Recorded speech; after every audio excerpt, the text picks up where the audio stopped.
Vamos a partir entonces. Oye, muchas gracias a ustedes tres que se unieron. Vamos a ver si se van a ir uniendo más personas. Como les digo, no hice mucha comunicación sobre esto y la razón es porque estoy probando distintas técnicas para poder hackear mi propio cerebro. De hecho, lo que estoy tratando es poder bloquearme espacios donde yo pueda compartir las capacitaciones y las cosas que quiero enseñar, de acuerdo a cómo he ido aprendiendo sobre la neurociencia y la gamificación, y también el uso de la tecnología para hackear el cerebro humano y organizacional.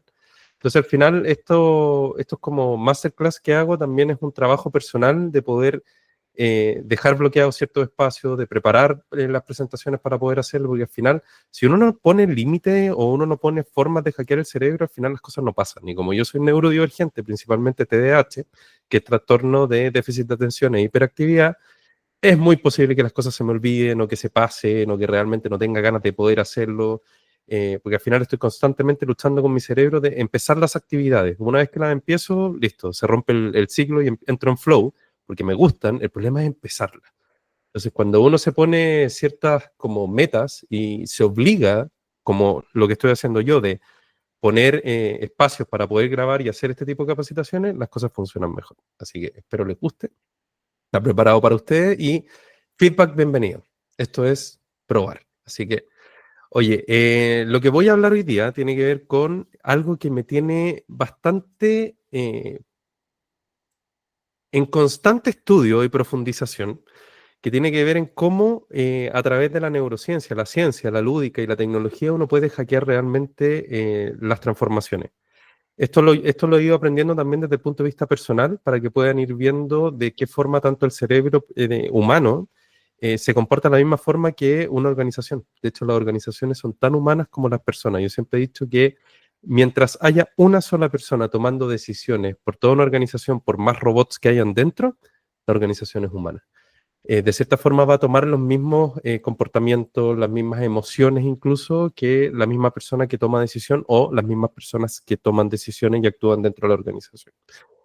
Y aquí es bien curioso porque todo parte, y les voy a contar un poco mi historia, pero parte porque siempre he visto este número, 70%. 70% de las transformaciones fallan. Y me llama la atención porque lo veo en todo. O sea, llego, estuve buscando estudio, me meto a Harvard 70%, me meto al MIT 70%, me meto a Accenture 70%, me meto a Deloitte 70%, me meto a KPMG 70%, o sea, todas hablan del 70%. Y lo más curioso es que no es ni 70 más 1 ni 70 más 2, es 70%. Clavado. No sé si todas ocupan el mismo estudio, si es que realmente cada una hace su propio estudio, pero es impresionante como todas llegan al mismo número. Cuando empecé a ver esto, yo decía, sí, efectivamente, 70% de las transformaciones fallan, porque lo he vivido en carne y propia, habiendo hecho bastantes transformaciones en empresas grandes por más de 10 años, y me di cuenta que a las empresas nos cuesta cambiar, y me incluyo, porque los seres humanos no sabemos cómo cambiar, como personas, como cómo hackear nuestro cerebro, cómo nosotros adoptamos hábitos, cómo adoptamos comportamiento, porque si nosotros entendemos cómo nosotros mismos nos adaptamos y aprendemos, para la organización va a ser mucho más fácil explicarlo. Entonces, con este 70% yo dije, ¿cómo lo hago?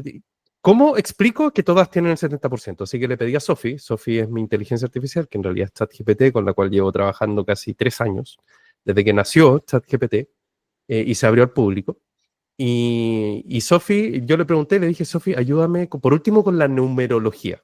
Entonces Sophie me dijo que no estaba tan loco, que el 7 tiene que ver con introspección, análisis, sabiduría interior. Entonces yo decía, por algún lugar tengo que amarrar este 70%, porque cuando uno ve los resultados te dicen efectivamente que el 70% está causado por distintos factores, pero principalmente humanos. Falta alineamiento, comunicación, que el liderazgo que está poco claro, que los objetivos y el propósito tampoco están claros para las personas. O sea, siempre se ronda a través de los problemas asociados a las personas. No es técnico, es prácticamente humano. Pero, ¿por qué sigue siendo 70%? O sea, les mostraba en la hoja anterior que gran parte de las empresas que hacen transformaciones y hacen estrategia a nivel mundial hablan del mismo número. O sea, todas dicen, no, el 70% de probabilidad de que las transformaciones fallen. Y sabes que voy a hacer un análisis, o sea, más que un análisis, le voy a preguntar a distintas inteligencias artificiales de cuánta es la cantidad del PIB a nivel mundial que estas empresas atienden, porque si es así y ellas tienen una gran participación, son gran parte del problema del 70% del cual fallan. Ahora, no estoy hablando mal de ellas porque yo en realidad era parte de una, de Deloitte principalmente, por más de 10 años, pero me di cuenta que en realidad siempre operamos bajo la misma base y hoy día les voy a explicar por qué fallamos en un 70%, todos en general. Entonces, vamos avanzando. Bueno, yo soy Hernán, soy un hardcore gamer, como algunos me conocen, me encantan los videojuegos, soy fanático de los videojuegos, respiro videojuegos, de hecho lo tengo tatuado en la piel con distintos, y tengo a Mario también, Mario en 8 bits. Me encanta Mario, me encanta Zelda, y me encantan los distintos videojuegos porque al final he aprendido que he visto la vida como un juego, he visto la vida como un buen gamer jugando su propio juego de la vida. Soy neurodivergente, ya les dije, trastorno de déficit de atención e hiperactividad. Hola Romanet, un gusto. No estaba obligada a poner la cámara. Esto es una exploración que estoy haciendo con Meet. Antes lo había hecho con StreamYard, pero hay mucho menos interacción y yo quiero que al final me hagan todas las preguntas que quieran de cómo he ido descubriendo cómo hackear el cerebro organizacional. Estoy recién en la introducción para poder llegar a la historia del por qué llegué a la lúdica, la ciencia y la tecnología para poder hackear el cerebro y explicarles qué es el cerebro organizacional. Soy ingeniero civil industrial de la Santa María, tengo una MBA en la Católica, he vivido en más de 8 ciudades, esto fue hasta los 18 años, había vivido en 7 ciudades, estuve en más de 7 colegios, me he cambiado de casa 24 veces, o sea, de cambios mi cerebro sabe mucho. Y también sabe de adaptabilidad, pero esa adaptabilidad también me generó un problema más personal de el sustento que tenía en mi entorno de tantos cambios que al final terminé reventando. Les cuento esto desde el punto de vista personal porque esto me ayudó a entender a cómo hackear el cerebro, partir desde mi propio cerebro para poder explotarlo y extrapolarlo al cerebro organizacional.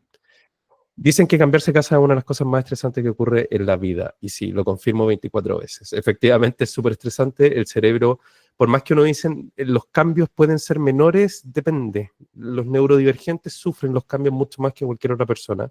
Neurodivergentes son las personas que tienen la forma en que el cerebro opera es totalmente distinta al común de las personas.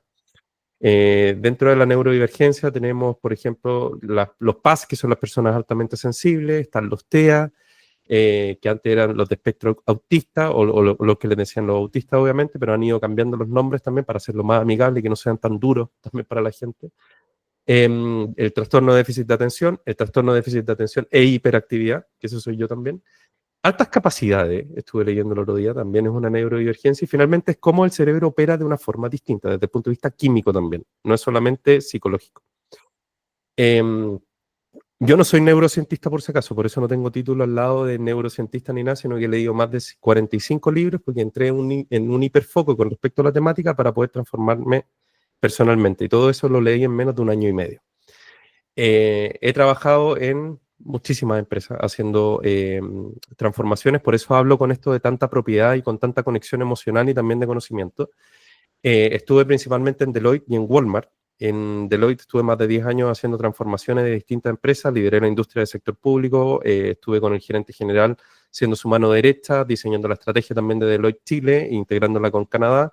Entonces, como ven, hay gran conocimiento y gran parte tiene que ver con la práctica, lo que he vivido es lo que les voy a presentar ahora. Pero no quiero hablar tanto de mí, sino que quiero hablar sobre lo que les va a servir a ustedes. Acá lo que van a hacer es conocer lo que es el despertar del cambio. Esto es como el despertar organizacional que le llamo yo, que finalmente es lo mismo que nos está pasando hoy día a nosotros como seres humanos, que es un despertar.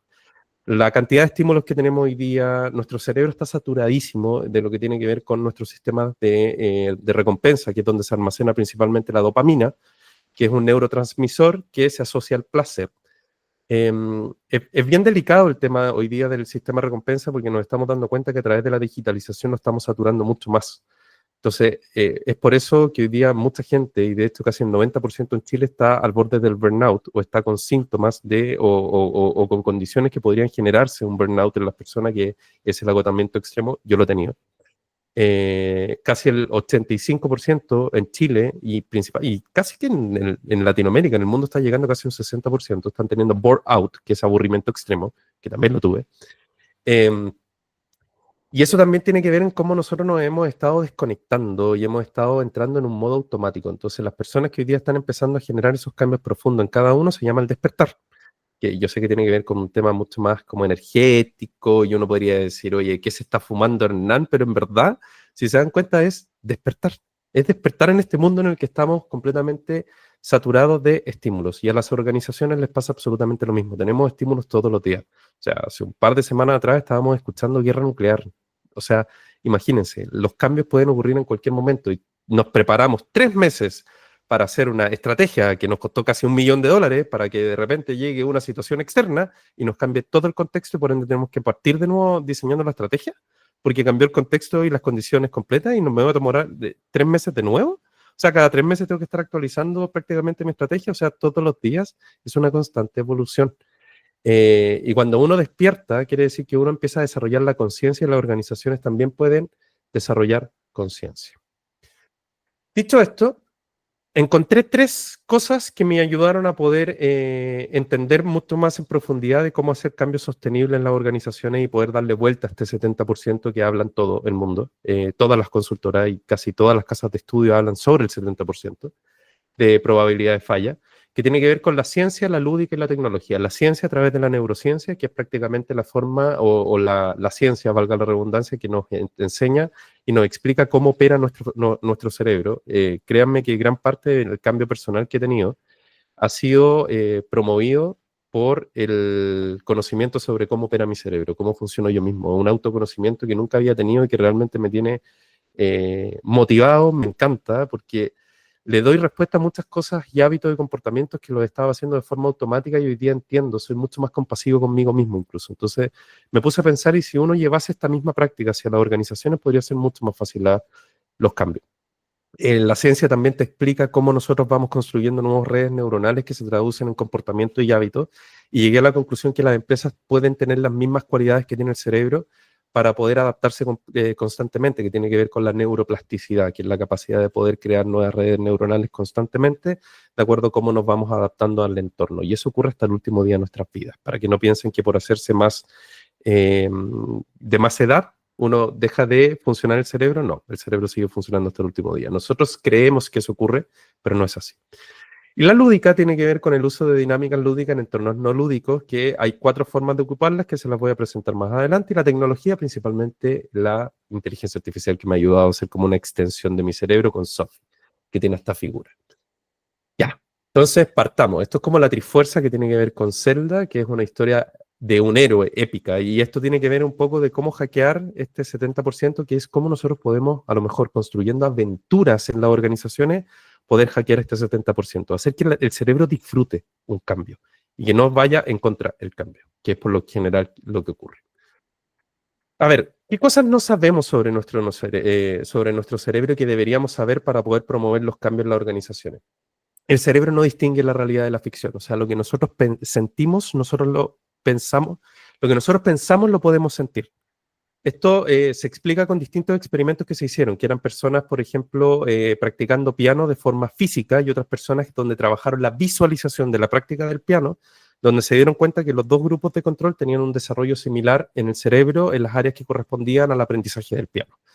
Lo mismo ocurría y dicen que también ocurre para cuando uno piensa y visualiza, que una cosa es soñar y pensar y otra cosa es visualizar, que realmente sentirlo en el cuerpo, de que uno está entrenando sin entrenar físicamente y tus músculos también se van a desarrollar.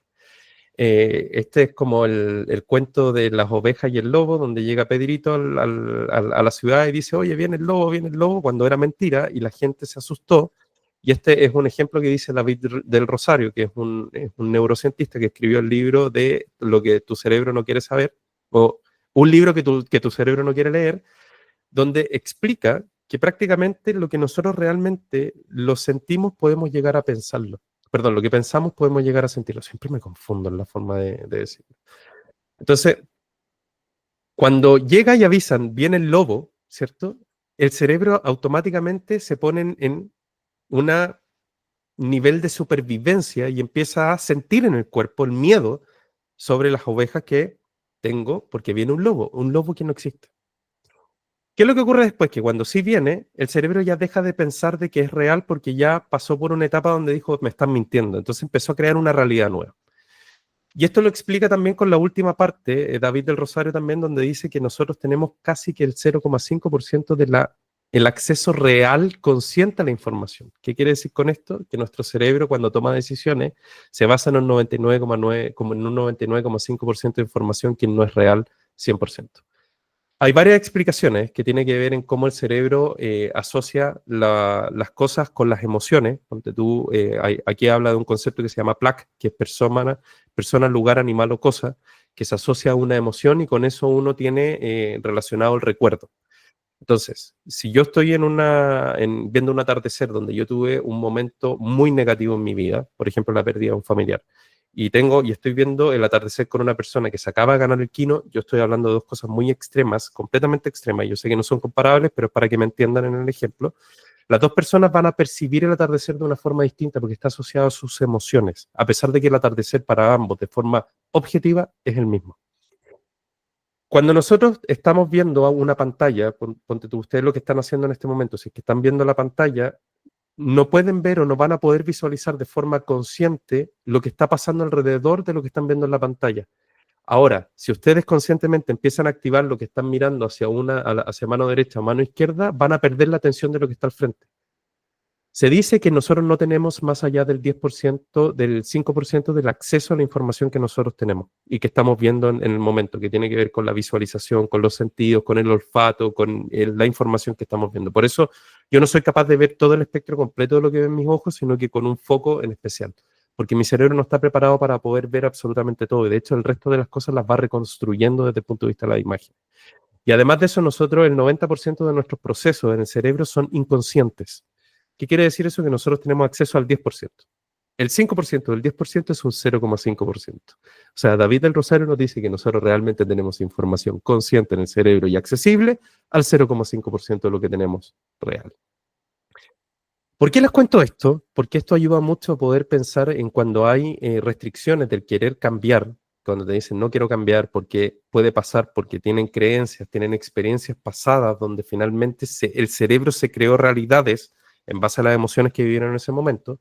Si ustedes tienen dos implementaciones de sistemas, de un CRM, de un sistema de educación, de cualquier plataforma tecnológica, que ustedes tuvieron una muy mala experiencia en algún pasado laboral, sea en la misma empresa o en otra, posiblemente se lleven muchas creencias a este cambio y que no tiene que ver con lo que ustedes, con lo que este sistema en sí haya generado o vaya a generar en la organización, sino que tiene que ver con lo que ustedes crearon en su cerebro con respecto a la experiencia y lo que está ocurriendo.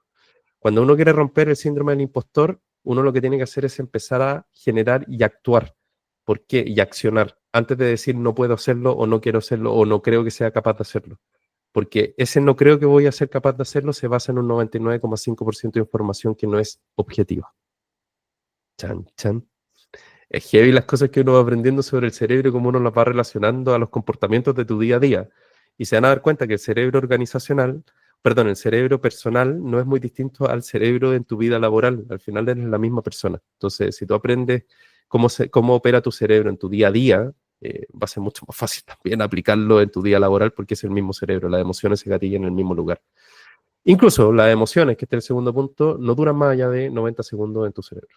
Lo que va quedando son las sensaciones que uno va aprendiendo. O sea, si hay algo que me genera dolor, como ganas de llorar, posiblemente lo asocia a patrones aprendidos anteriores a una acción similar, de lo cual hace que yo me mantenga con una sensación de melancolía por un tema de aprendizaje. Yo puedo, por eso dicen que hay veces que uno puede resignificar las situaciones y los momentos. Hay gente que pueden ver algo como negativo. Por ejemplo, a mí me despidieron. El despido puede llegar a ser algo muy similar yo tuve un despido masivo el día de mis vacaciones. Y yo lo vi como algo donde lo agradezco muchísimo, porque aprendí mucho. Pero he visto otras personas que no han podido sobrepasar el tema del despido. De hecho, dicen que el despido se puede asimilar a la pérdida de una persona, de un ser querido. La razón es porque hay un dolor principalmente en el ego. Te pega a ti mismo, te pega. Es como si estuvieses perdiéndote dentro de todo. Entonces, es una sensación súper dolorosa, pero uno la puede resignificar, porque tiene que ver con las emociones y la forma en que uno lo asocia. Entonces, uno puede ser capaz o no, y esto lo enseña el estoicismo, de poder extender o no las cosas que uno puede controlar y las cosas que no puede controlar. Por eso dicen, uno tiene que aprender a gestionar sus emociones para cuando uno tiene eventos donde las cosas uno no las puede controlar. Lo mismo ocurre con las organizaciones. Si tengo alguna crisis que es económica, que no depende de mí, yo tengo que aprender a vivir y surfear esa crisis económica y no reaccionar o sobre reaccionar emocionalmente a despidos masivos, a corte de presupuesto, porque lo que va a ocurrir es que me va a salir más caro poder reconstruir la cultura que yo rompí por tomar una decisión de corto plazo, por cumplir los objetivos de corto plazo. Por eso yo siempre digo, no nos obsesionemos con los resultados, con los números, sino que enamorémonos del proceso. Las estrategias se enamoran de los números. Para enamorarse de los números te estás enamorando de un número que tú no sabes si vas a poder cumplirlo o no, son hipótesis. Por más estudios que hayan, esos estudios pueden ser matemáticos que te pueden dar márgenes de error relacionados al cumplimiento, por estadística, por aprendizaje. Aún así sigue jugando con probabilidad, pero si hay un evento externo que cambia considerablemente las condiciones, no vas a poder lograr ese número que te estás comprometiendo. Pasa mucho con las consultoras. Las consultoras te dicen puedes ahorrar un 30% de ahorro por esta estrategia que ocupé en esta otra empresa, porque las buenas prácticas son así, pero les digo algo, las buenas prácticas funcionan cuando se cumplen ciertas condiciones que tienen que ver con los procesos, con la tecnología y con las personas. No todos tienen las mismas configuraciones. Por ende, si yo les hago hacer un arroz con la misma receta, los mismos ingredientes a dos personas distintas, el resultado del sabor va a ser completamente distinto. Por más que hayan sido la misma receta, las mismas marcas, los mismos ingredientes y los mismos materiales, posiblemente el sabor sea ligeramente distinto. Pues bien, sigamos entonces. El cerebro está hecho para poder ahorrar energía. Ahora, ¿cómo yo construyo cambios? Y aquí lo empiezo a conectar al cerebro organizacional. En el cerebro, para poder construir un hábito o un comportamiento, yo tengo que construirlo a través de la repetición. ¿Por qué? Porque el comportamiento de un hábito finalmente es una red neuronal, son un conjunto de neuronas que van generando transmisión de neurotransmisores que son químicos para poder ir conectándose. Al final es como si fuesen como cableados que van transfiriendo como información y data a alta velocidad dentro de tu cerebro. Para poder construirlo, yo necesito hacerlo a través de la repetición, y esto lo dicen los neurocientistas más reconocidos, como por ejemplo Joe Dispenza. Hay estudios que te indican, y este es el modelo que estoy acuñando yo, que tiene que ver con el 333, donde te dicen, oye, ¿sabes qué? Tú para poder empezar a generar conocimiento dentro de tu cerebro, tú tienes que partir con los primeros 3 días. Yo en 3 días, que es cuando hago las capacitaciones, las comunicaciones, no estoy generando un comportamiento, estoy generando conocimiento. Para yo poder generar un comportamiento, yo tengo que pasar a la práctica, y aquí es donde yo paso a la repetición, que Joe Dispenza lo habla desde el ser. Perdón, desde el ejecutar, desde el hacer, donde yo paso desde el pensar al hacer, empiezo a accionar y al repetirlo yo empiezo a construir y a poder reforzar ese camino neuronal que se transforma en el comportamiento del hábito. Por eso dicen que a los 21 días yo realmente estoy empezando a construir el hábito. No quiere decir que esté construido, que esté de forma automática. Un hábito es un comportamiento dentro del cerebro de forma inconsciente en su gran mayoría. O sea, quiere decir que mi cerebro no consume energía. El cerebro humano es perfectamente diseñada para ahorrar energía. Por ende, va a tratar de hacer todo lo humanamente posible para que no consumir energía con las actividades. Por eso, cada vez que nosotros automatizamos cosas en nuestro cerebro, es lo más amigable que podemos hacer con él, porque lo que estamos haciendo es evitar el cambio y el consumo de energía. Por eso nos cuesta cambiar, porque el cambiar significa consumir energía. Entonces, cuando uno hace este modelo del 333, que son 3 días para aprender algo nuevo, 3 semanas para adquirir o empezar a instalar un hábito y 3 meses para consolidarlo, tú te estás dando cuenta que todas las empresas y todas las consultoras y todas las estrategias de gestión del cambio y todas las estrategias de transformaciones nos quedamos en los 3 primeros días. Por eso fallamos, porque no acompañamos el comportamiento humano, no acompañamos el proceso de cómo se genera el comportamiento, que es, por ejemplo, si yo quiero implementar un nuevo CRM que tiene que ver con estos sistemas que son de relacionamiento con tus clientes para poder tener información, yo no tengo que enseñarle a las personas a utilizar el sistema. Yo tengo que enseñarles algo más básico todavía, a anotar cada uno de los registros que hacen con los clientes, y lo puedo hacer primero en un cuaderno. Si yo no sé, si yo no tengo el hábito, el comportamiento de anotar las cosas que hago con mi cliente, menos lo voy a poder hacer en un sistema. Por eso los sistemas fallan, porque nos quedamos para anotar las reuniones de tus clientes tienes que hacerlo de esta forma, pero no estoy repitiendo el patrón de anotarlo todos los días o cada vez que yo tengo una reunión. Por eso la ciencia dice, la neurociencia te dice que más o menos a los 90 días ese hábito o comportamiento empieza a ser más automático en el cerebro. Esto es como manejar. Si hoy día les pregunto cuántas veces ustedes pasaron el cambio, si llevan mucho tiempo manejando, me van a decir, Hernán, estás loco. Sí. ¿Por qué? Porque ya pasó a estar desde un automatismo en el cerebro y ni siquiera hay una conciencia, ni siquiera leve, de que uno está pasando el cambio, por ejemplo. Pero los primeros días que ustedes empezaron a manejar, efectivamente sí estaban conscientes de cuántas veces estaban pasando el cambio, por ende yo les puedo preguntar cuántas veces pasaron el cambio y sus primeros días el cerebro va a tratar de hacer un cálculo. Hoy día no. Chan, chan. Bueno, entonces, con estos 3 meses uno puede ir consolidando los hábitos y los comportamientos. Ahora, esto es lo que uno tiene que empezar a trabajar para poder hacer y hackear este 70%, que es desglosar los desafíos en comportamiento y acompañar los procesos de cambio. Ahora, acá hay un símbolo que dice el efecto wow, que ya les voy a aplicar porque aquí es donde entra la lúdica, donde cuando uno hace y aplica lúdica dentro de los procesos hace que el cerebro lo disfrute. El cerebro empieza a liberar otros neurotransmisores y empieza a ejecutar otras funciones que acompañan el aprendizaje. Es como, piénsenlo, como si varios procesos se activaran al mismo tiempo, acompañando ese camino asociado al comportamiento o al conocimiento que yo estoy generando. Entonces, posiblemente no se olviden de esta presentación porque se van a acordar de el Mario. Y cada vez que vayan recordando cosas, cómo fue el modelo del 333, si yo empiezo a generarles nombres, incluso van a hacer que la asociación de términos sea mucho más sencilla. Y se van a acordar de forma más fácil. Entonces es como una forma de hackear el aplicar la lúdica. Ahora, construir esto en base a repetición no es tan sencillo como parece, pero sí es sencillo si es que uno sabe cómo hackearlo. Hay dos formas de poder, o hay varias formas de poder generar estas repeticiones, pero me voy a basar en las dos principales que tienen que ver con la motivación y la disciplina. La motivación es efímera, la motivación dura poco. De hecho, si ustedes empiezan a hacer ejercicio y quieren hacer cambios, posiblemente van al gimnasio el primer día, al día siguiente les duelen los músculos y dejaron de ir al gimnasio porque ya no les gustó la sensación que tenían. La motivación que tenían el primer día, con el dolor que tuvieron el día siguiente, se les fue por completo. En cambio, la disciplina duele. La disciplina significa posponer la recompensa inmediata en mi cerebro para poder hacer algo que yo no quiero hacer, pero sé que puede tener una retribución más alta en el futuro. Entonces yo estoy entrenando a mi cerebro a posponer la recompensa inmediata. Y cuando se da la recompensa es, por ejemplo, si yo quiero ir al gimnasio y voy a desarrollar la disciplina para ir al gimnasio, quiere decir que a pesar de que mi cerebro no quiere, porque prefiere recibir la dopamina liberada por ver el celular, por estar acostado, el placer de no estar haciendo nada, o el placer de estar jugando videojuegos, en vez del dolor que voy a sentir el estar yendo al gimnasio. No obstante, después de ir al gimnasio, te vas a dar cuenta que hay otros neurotransmisores que se mezclaron en ese ejercicio que hace que tu cerebro, de cierta forma, perciba un bienestar futuro mucho más grande. Entonces, el problema de la disciplina es que duele, no nos gusta la disciplina, al cerebro no le gusta. No obstante, lo que puedo hacer es generar shots de motivación, cosa que se parezca a la disciplina y no te duela tanto. ¿Y cómo genero esos shots de motivación? A través de la lúdica, que es el reforzamiento, que es generando activaciones donde mi cerebro se vaya activando para generar acciones, cosa que se vaya motivando y no sienta que estoy haciendo algo en contra de él.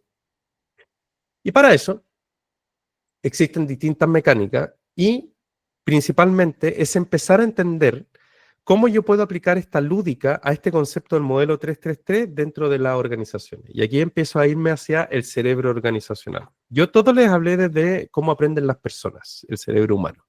Ahora llevémoslo al colectivo. Si yo ocupo una neurona en el cerebro, y esta es la analogía que yo estoy haciendo con respecto a la organización. Yo tengo una neurona. La neurona está compuesta por el núcleo. En el núcleo son las personas, es la cultura.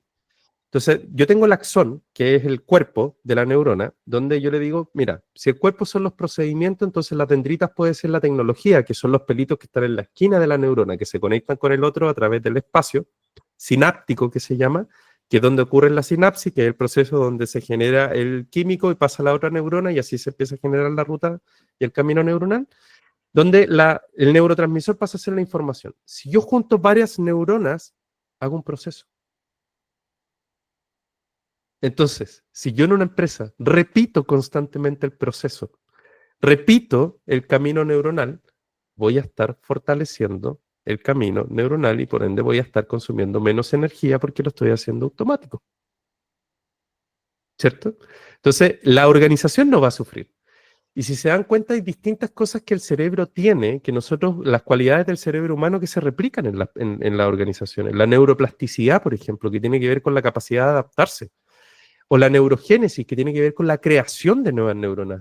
Siempre decían que las neuronas se mueren y no se restauran, es mentira. Las neuronas sí se pueden regenerar. E incluso hoy día hay hongos adaptógenos, que no son los psicotrópicos, son los hongos adaptógenos, como la melena de león, que te ayudan a la neurogénesis y a la neuroplasticidad.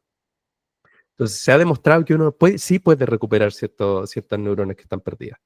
Pero por otro lado, las organizaciones también lo tienen. Hay funciones del cerebro como son las neuronas de espejo, que son las neuronas que van aplicando y se van construyendo en base a lo que van repitiendo del resto de las personas, que uno lo adopta por un tema de repetición. Los niños activan mucho el tema de las neuronas de espejo, las organizaciones hacen lo mismo. Los equipos también empiezan a replicar ciertos patrones y comportamientos que hacen el resto de los equipos. Y pueden ser patrones positivos o patrones negativos. Las neuronas de espejo también ocurren en el cerebro organizacional. Cuando tú tienes una pérdida de una masa encefálica, donde vas perdiendo ciertas neuronas, hay caminos neuronales donde lo que hacen es poder subvencionar el proceso de ese camino o esas neuronas perdidas. Pero eso lo hace solamente con funciones que son básicas. Piénsenlo en las organizaciones. Cuando son despedidos un grupo de personas, es como si hubiesen roto una parte del proceso y una parte de las neuronas. Por ende, hay un camino, hay una ruta que está rota. Es como si hubiese habido una pérdida encefálica. No obstante, hay otras partes de las funciones de la organización, de ese cerebro organizacional, que se van a saturar para poder subvencionar lo que está ocurriendo con ese patrón. Por eso, por ejemplo, cuando hay pérdidas encefálicas, en las rehabilitaciones se ocupa mucho la repetición. Si es que tú tuviste algún problema motriz, ¿cierto? La repetición te ayuda a poder restaurar nuevamente esa movilidad. Y eso es porque estás reconstruyendo de cierta forma esos comportamientos que tu cerebro lo acciona para poder generar los movimientos, que al final son como redes eléctricas, podríamos decirlo, dentro del cerebro. Si al final el cerebro dicen que se parece casi que a una computadora cuántica de heavy. Por eso, cuando hablo de la inteligencia artificial, yo me empiezo a imaginar casi que un cerebro que está dentro de la inteligencia artificial y que está operando de forma extendida mía. Eso da para toda una conversación, una masterclass completamente distinta que tiene que ver con inteligencia artificial y el cerebro, que también parece que la voy a empezar a hacer. También tenemos sesgos, la memoria y así sucesivamente. Y de hecho, con esto les voy a volar la cabeza. Las organizaciones también tienen crisis, al igual que las personas, las crisis de pánico. Yo he tenido crisis de pánico. Estuve 3 semanas pensando que me iba a dar un paro cardíaco todos los días. Y fui por lo menos 3 o 4 veces a la urgencia pensando que me estaba dando un paro cardíaco cuando no lo era. Ahí me di cuenta que cuando uno está en crisis de pánico, uno empieza a tomar decisiones erráticas y decisiones que son en el momento para poder salir rápido de la situación en la que te sientes. Y por más que te dicen cosas, uno no escucha. Hay una influencer que estaba haciendo parasailing, que vas con una vela, que vas en el aire tirado por una lancha, donde esta persona sale un video donde se desabrocha y se desespera y se cae. Lamentablemente fallece esta influencer y la cuento porque me llamó la atención la cantidad de personas que decían, pero todo por un like y todo por esto. ¿Saben qué? Esa persona tuvo una crisis de pánico. Cuando estás en crisis de pánico, tu cerebro empieza en modo supervivencia. Se apagan ciertas funciones motoras del cerebro donde actúa de forma automática.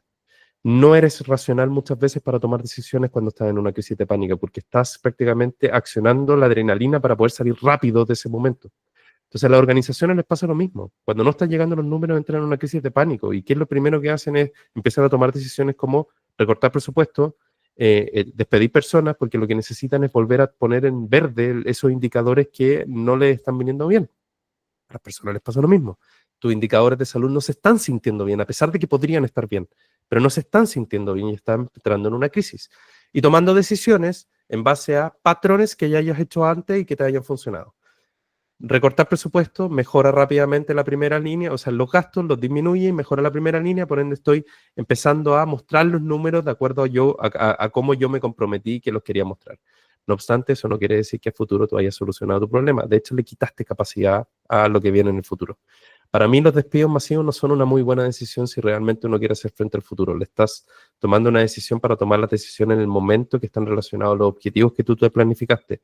Muchas personas en las organizaciones podrían decir, Hernán, tú estás loco. En realidad eso no funciona así. Funciona así. Si uno lo ve desde el punto de vista de largo plazo, incluso Mercado Libre lo ha declarado. Mercado Libre fue una de las pocas empresas que fue en contra de la crisis en la pandemia.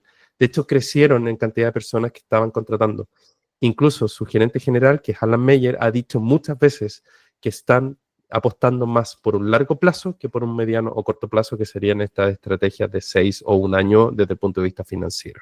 Así que sí, Efectivamente, si uno piensa en un propósito bien armado, si uno se enamora del proceso, si uno trabaja realmente en las actividades que uno tiene que trabajar para que las cosas salgan bien y de cierta forma veo los números como una referencia, pero no me obsesiono con ellas, el cambio ocurre más fácil. No es fácil hacerlo, de todas formas, pero cuando uno lo descubre es mucho más sencillo. Entonces, una de las cosas que les voy a mostrar que tiene que ver con la lúdica, que son las distintas formas de ocupar dinámicas lúdicas en entornos no lúdicos, que son los organizacionales o los educacionales. Tenemos por un lado la gamificación, que es esto que está acá, y la gamificación es el uso de dinámicas lúdicas en procesos de cambio donde yo realmente requiero un acompañamiento en el tiempo. Así, al menos es lo que trato de explicar yo desde el punto de vista de lo que es la gamificación, porque hoy día hay un desconocimiento y hay una confusión real gigante de qué es ocupar dinámicas lúdicas o no y el nombre que se ocupa o no. Por ejemplo, no, yo un día hice gamificación, ¿por qué? No, porque ocupé Legos dentro de una capacitación. Ya, pero ¿qué cambio hiciste? ¿Qué cambio generaste en el tiempo? ¿Qué comportamiento estuviste reforzando? No hay ninguno, sino que lo hicieron entretenido. Por eso trato de decir que la gamificación es el uso de dinámicas lúdicas en entornos no lúdicos en un proceso de cambio en el tiempo. Es el acompañamiento de dinámicas lúdicas. Por otro lado, tienes el Game-Based Learning, que es el aprendizaje basado en juegos, donde yo utilizo juegos para poder enseñar. También están los Serious Games, que son los juegos serios, que en realidad no hay mucha diferencia con el Game-Based Learning, más que en Serious Games se le llamó Serious Game porque no podíamos ir a jugar en las organizaciones ni tampoco en el entorno educativo porque era poco serio. Entonces la forma de poder meter la lúdica dentro de entornos serios era diciéndole, llamémosle Serious Game, juegos serios. Entonces esa fue la razón que yo creo entender del por qué le pusieron Serious Game, Game-Based Learning, porque de cierta forma estás utilizando juegos. Ahora, si hay una diferencia en la utilización de ambos. El Serious Game tiene un propósito. Yo puedo utilizar juegos. Lego Serious Play es la utilización de un juego para poder generar un objetivo. Por ejemplo, generar el propósito de una empresa creando una historia a través de juegos de Legos, porque activo la creatividad. En cambio, en el Game-Based Learning yo estoy ocupando un juego para poder acompañar un proceso de aprendizaje, no un objetivo organizacional.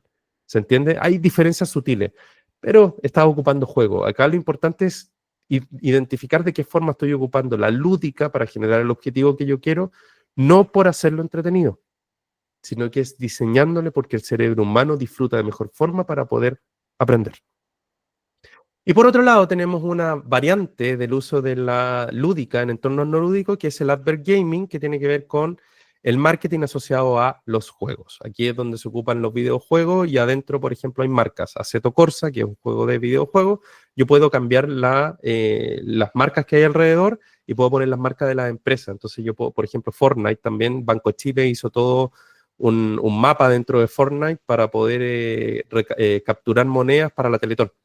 Entonces hacía que los niños empezaran a jugar y capturaban monedas y esas monedas finalmente se traducían en donaciones. Entonces de esa forma están ocupando advert gaming, que están ocupando los videojuegos a través de marcas para poder generar mayor compromiso o engagement, que se llama en inglés. ¿Listo? Vamos. Entonces, hay dos extremos para poder utilizar la gamificación, que son los entornos no el uso de dinámica lúdica en entornos no lúdicos para procesos de cambio en el proceso en el tiempo.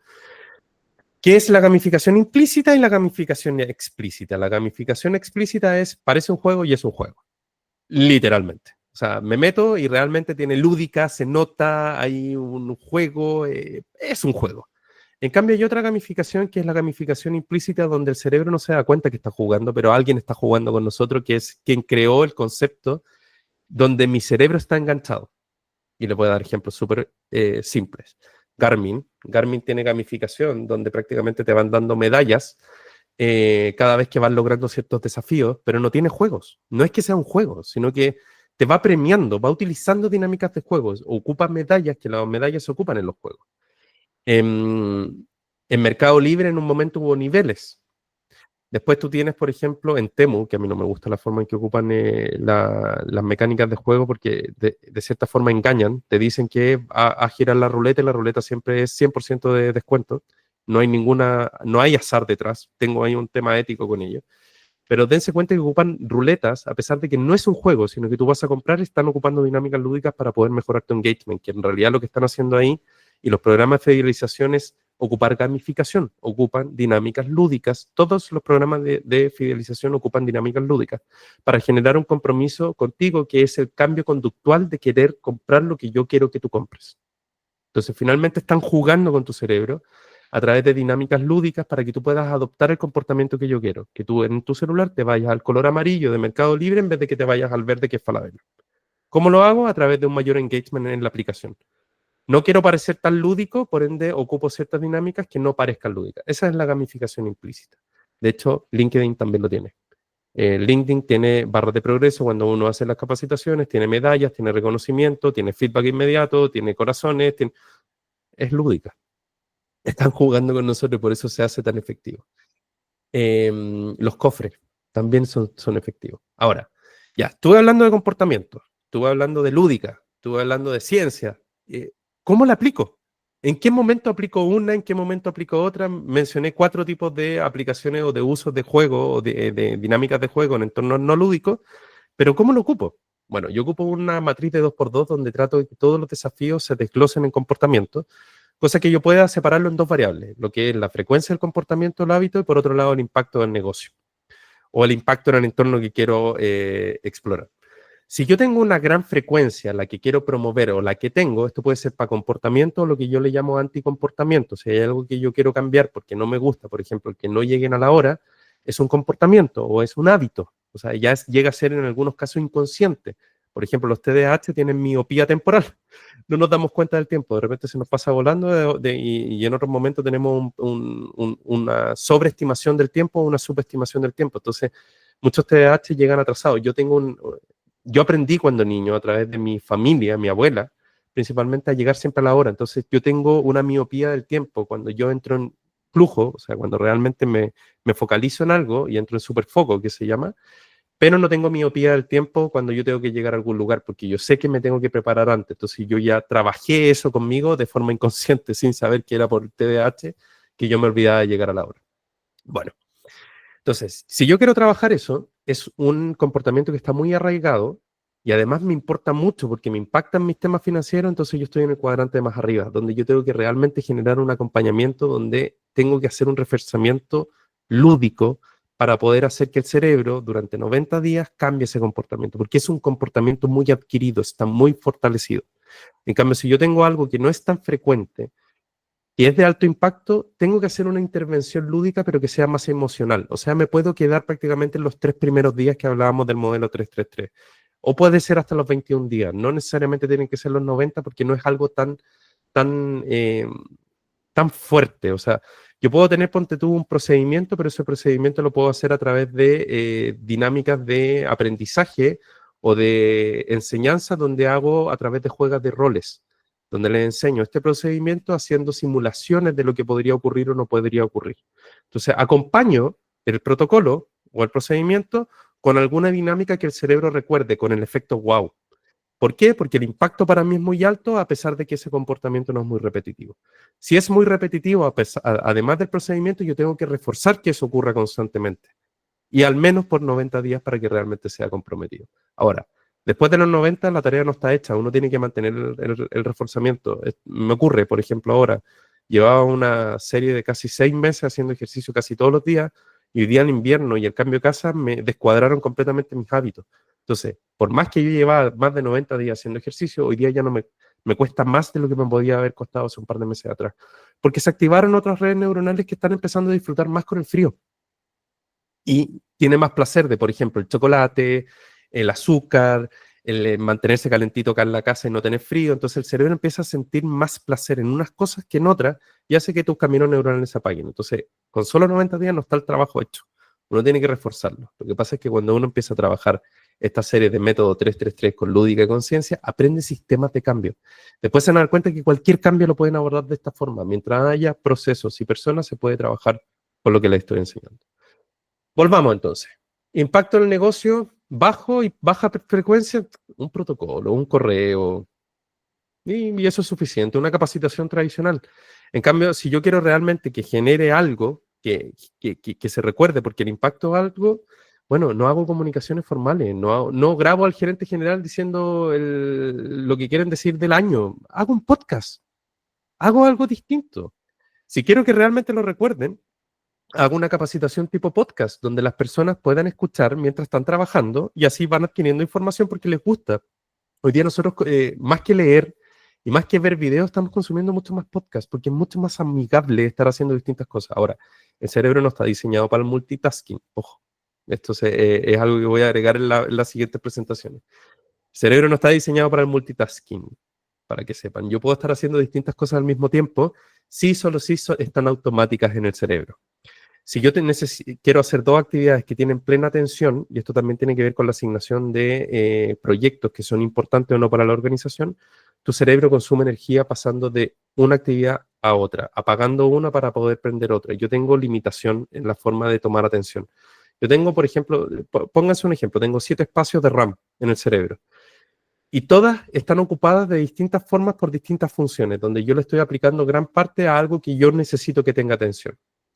Yo puedo decir, puedo hacer dos cosas a la vez, de estar en una presentación mientras estoy en el celular, pero les puedo asegurar que su cerebro constantemente no está tomando atención al mismo tiempo de las dos cosas, sino que está desconectándose y conectándose constantemente, y eso es consumo de energía. El cerebro no está hecho para eso. Si yo estoy haciendo algo que no requiere atención, como por ejemplo, ya uno puede estar escuchando y escribiendo al mismo tiempo porque ya tus manos se aprendieron los lugares donde está el teclado QWERTY, QWERTY, por eso se llama QWERTY, em, tú vas a poder hacer dos cosas al mismo tiempo. Pero si tú no te sabes los movimientos del teclado, dónde están ubicadas las teclas, si yo te las cambio, no vas a poder hacerlo. Porque tu cerebro va a necesitar atención en lo que está haciendo para poder anotar lo que está escuchando al mismo tiempo. Y eso es porque el cerebro no está hecho para el multitasking cuando requiere plena atención. O sea, eso te voy a sacar 50% del tiempo para poder asignarte a un proyecto y a otro no. Si es prioritario, cuidado. Si es manteniendo lo que están haciendo y es alta tensión y además un proyecto que es prioritario, ese 50 no es compatible desde el punto de vista cerebral. Y no lo digo yo, lo dice la neurociencia. Así de sencillo. Bueno, continuemos porque quiero dejar espacio para preguntas después. Entonces, en la lúdica yo puedo utilizar distintas dinámicas. Aquí está Yokai 2, que es el número 1 a nivel mundial en gamificación, donde explica a través de su Octalysis Framework, yo estuve con él, ahí está la fotito, estuvo acá en Chile haciendo capacitaciones, te explica que a través de estos 8 motivadores cómo se accionan las cosas en el cerebro. Esto no es lúdica todavía, él aplica después la lúdica, aplica dinámicas lúdicas a esto que está acá. Pero, por ejemplo, explica con estos motivadores de qué forma se accionan las motivaciones, o sea, cómo se generan acciones a través de la motivación en el cerebro. El cerebro se motiva, ponte tú, cuando ve impredecibilidad y curiosidad. ¿Qué quiere decir esto? La curiosidad mató al gato. Por eso nosotros estamos pegados tanto el celular con los reels, porque mi cerebro no puede ver lo que viene después. No, necesita saber lo que viene después y no lo puede predecir y tampoco lo puede averiguar, pero necesita saberlo. Cada vez que lo descubre, genera dopamina. Entonces uno entra en un ciclo dopaminérgico en el cerebro donde prácticamente lo disfruta y es muy adictivo.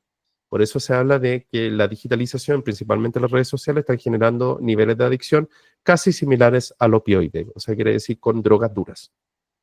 El azúcar pasa absolutamente lo mismo, por si acaso. Bueno, por otro lado, tenemos, por ejemplo, el cerebro también se activa cuando tenemos pérdida de evitación. Si tú no vas a esta capacitación, te voy a despedir o te voy a poner una mala nota en tu evaluación.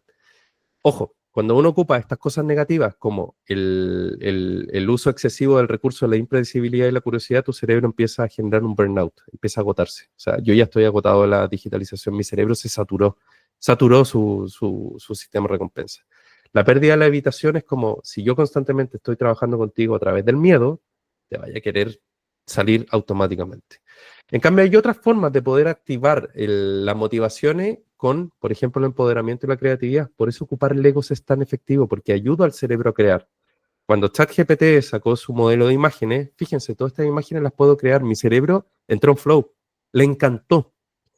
Ahora, ¿qué quiero decir con esto? Que uno puede ocupar este framework para poder ir diseñando mecánicas que yo quiera dentro de un proceso de cambio en 90 días, en un año, en sprint de 21 días, lo que a ustedes se les ocurra para poder cambiar, que vaya teniendo una aventura, una historia, que tengan misiones, que tengan niveles, pero que se vayan activando con esto.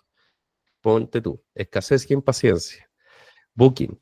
Quedan 3 habitaciones y si no las compras, no las vas a poder obtener. ¿Qué es lo que hace uno? Obtiene.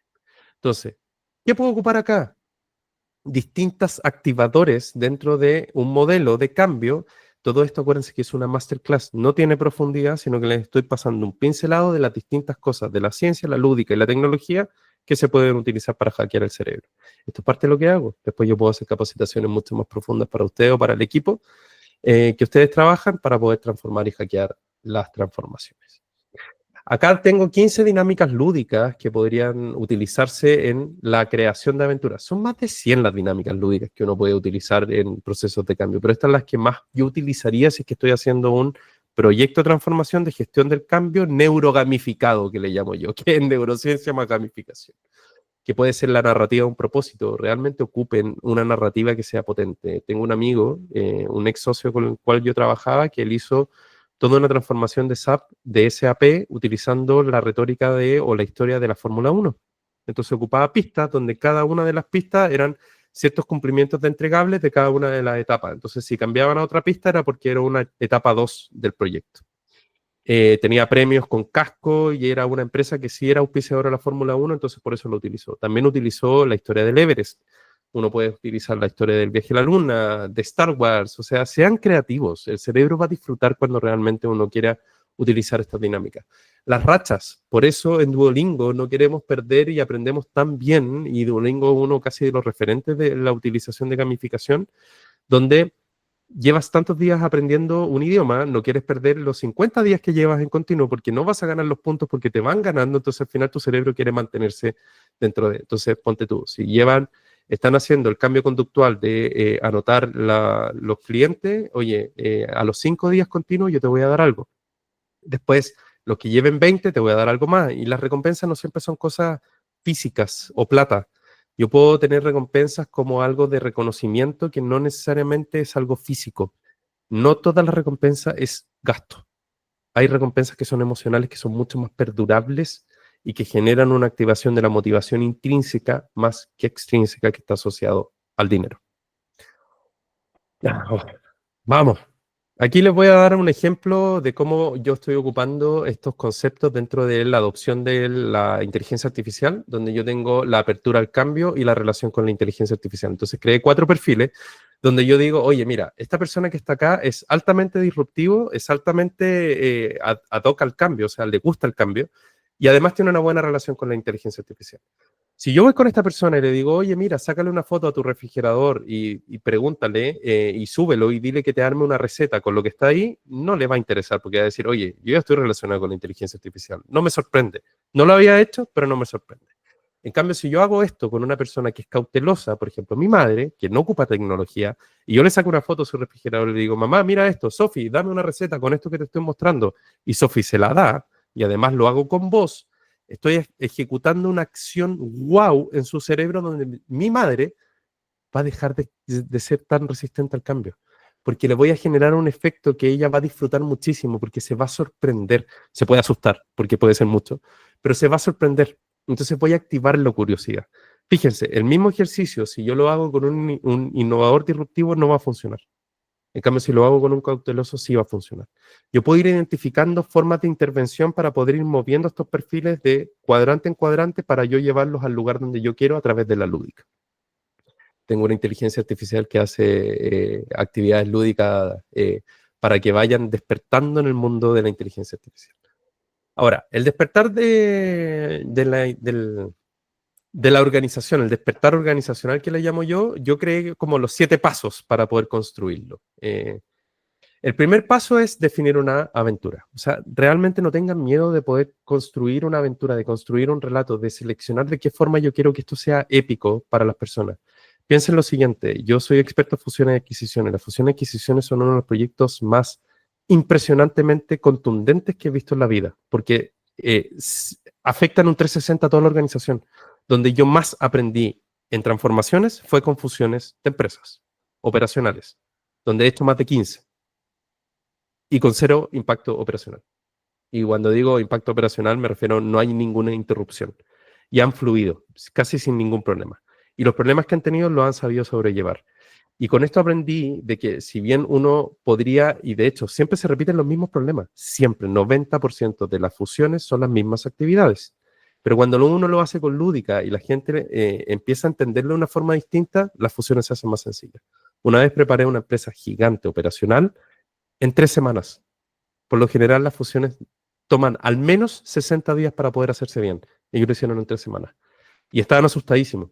Pero a través de ciertas intervenciones que hice lúdicas, se dieron cuenta que las soluciones las tenían ellos y liberaron y fluyeron dentro del problema porque ya tenían todo más o menos bien identificado con mi experiencia y a través de la lúdica ellos se pudieron soltar y poder fluir. Y realmente fue icónico el proyecto que ellos generaron a través de intervenciones que no eran del 90 días, sino que eran estas intervenciones de despierten, sean conscientes, ustedes pueden salir adelante con esto. El paso 2 tiene que ver con escanear el mundo y sus desafíos, o sea, sean claros en poder ver cuáles son los problemas y desglosarlo en comportamientos y hábitos y que sean realmente específicos en cómo poder abordarlo. Hay veces que las soluciones son mucho más sencillas de lo que uno cree porque uno se queda muy arriba, pero cuando uno baja, en realidad es como, oye, pero en realidad, en vez de hacer una capacitación tan grande, tengo que hacer que la gente se meta al sistema primero. Si yo quiero ir al gimnasio, no me tengo que acostumbrar a ir al gimnasio, me tengo que acostumbrar a ponerme una zapatilla y salir de la casa. Hoy día, por ejemplo, me está costando ir al gimnasio y en verdad hoy día decidí decir, ¿sabes qué? Lo que voy a hacer es hacer barras, porque tengo una barra, voy a conectar, voy a poner una TRX y voy a hacer ejercicio acá, porque me tengo que volver a acostumbrar a movilizarme, no volver a acostumbrarme a ir al gimnasio, sino que volver a acostumbrar a moverme primero. Entonces lo que voy haciendo es poniendo niveles y voy aumentando. Hay niveles, bro. Ya. Paso 3. Bueno, y si no saben qué comportamiento hacer, ocupen inteligencia artificial. Pregúntenle, oye, ¿sabes qué? Tengo este desafío con esta adaptación de este sistema, ¿qué comportamientos específicos podrías tener? Tengo ahí un chat GPT también que me pueden escribir, si lo puedo compartir, donde te va ayudando a identificar comportamientos. Es gratuito. Después desafinen los personajes y los clanes. Aquí es bien importante de poder, incluso poder tratar de sacarle los estigmas y los roles que comúnmente se ocupan en las organizaciones, cosa que sea casi como una invitación épica. Por ejemplo, el guardián de, en vez de decir el líder o el jefe, o el analista o el consultor. Como ir tratando de camuflarle un poco, cosa que el cerebro realmente pueda jugar. Acuérdense que en los proyectos de transformación las personas también son lugares de espacio para poder probar los liderazgos, cuando realmente están en procesos de desarrollo. Entonces, también ponerles nombres de roles que vayan en pos de un desarrollo podría ser que los procesos de transformación sean de aprendizaje. De hecho, lo son, solo que nosotros no lo explotamos de esa forma. El cuarto, setea objetivos y logros que sean súper claros, cosas que yo pueda realmente, que no sean tan difíciles porque el cerebro se aburre, pero tampoco que sean tan fáciles porque si no el cerebro se aburre también, sino que tiene que haber un balance entre complejidad y también con simpleza para que la gente no se aburra en el juego de la aventura que están creando. El paso 5, diseña los niveles y misiones. Háganlo siempre evolutivo. Mario nos enseñaba, y Mario 1 en Nintendo nos enseñaba que uno a medida que va pasando las etapas va aprendiendo, incluso te lo iba enseñando sin tutoriales. Y eso es porque uno tiene que ir aprendiendo cada uno de los pasos que va pasando. Y no necesariamente, de hecho, si uno se iba a la última etapa de Mario, que uno podía hacerlo en las consolas que eran piratas, donde tenían 10.000 juegos, pero en realidad eran 10 en distintos niveles y podías ir al último, si tú no habías pasado por los primeros niveles de Mario, no ibas a pasar la última. Se los aseguro. Lo hice y no pude. Y varias veces. Y hice un video donde varias veces varias personas me lo confirmaron y dijeron me pasó lo mismo. No pude pasarlo si no pasaba por el primero. Y ese es el efecto Mario, de hecho. Bien conocido en los desarrolladores de videojuegos. Después, crear un buen sistema de recompensa. Recuerden que las recompensas no siempre son monetarias, hay recompensas que son emocionales, que son mucho más desde la motivación intrínseca que extrínseca. Ahí el modelo de Octalysis Framework puede ayudar muchísimo. No todo es plata, no todo es gastos, uno puede hacer realmente reconocimientos que sean distintos. De hecho, solamente con reconocer ya estoy dando una recompensa donde las personas se podrían sentir mucho más motivadas que entregar algo monetario que es un shot desde el momento, pero que no va a perdurar en el tiempo. Y por último, tenemos la configuración del escenario, que esto ya está listo, ¿sabes qué? Ya tenemos todo diseñado, tenemos los objetivos, tenemos la aventura, tenemos los personajes, tenemos los clanes, tenemos la forma de interactuar, vamos a ocupar esta dinámica, empecemos. Y esta es la forma en que uno puede crear historias.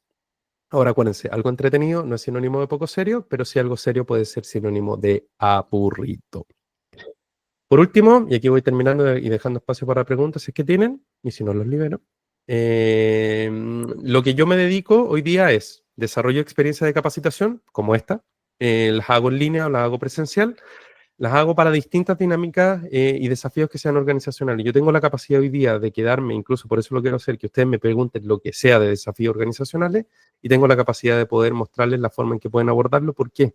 Porque el cerebro funciona de la misma forma. Los cambios se generan en los mismos lugares cerebrales, da lo mismo si es en tu vida personal o en la vida laboral. Y cuando uno lo ve de esta forma, cuando uno aprende un sistema de cambio, no hay proceso que no se pueda abordar con esto cuando requiere cambio y están asociados los cambios conductuales y de comportamiento.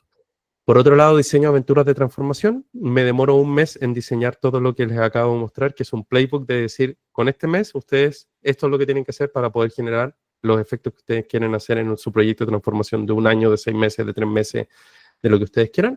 Y por otro lado, acompaño estas aventuras porque los cambios tienen que ocurrir en ustedes. Yo no soy el que hace las comunicaciones, prefiero enseñarles a hacer las comunicaciones de forma más efectiva, porque al final el tiempo entre que ocupan de mandarme un correo para que yo les escriba una comunicación es el tiempo que pudieron haber ocupado con una inteligencia artificial que con un buen prompt pudieron haber creado. El prompt está asociado a un buen contexto. Si ustedes tienen un buen playbook con buenos mensajes, buenas dinámicas, buenas recomendaciones, el tiempo lo están ocupando ustedes mismos. Así que creo que será la última. Sí.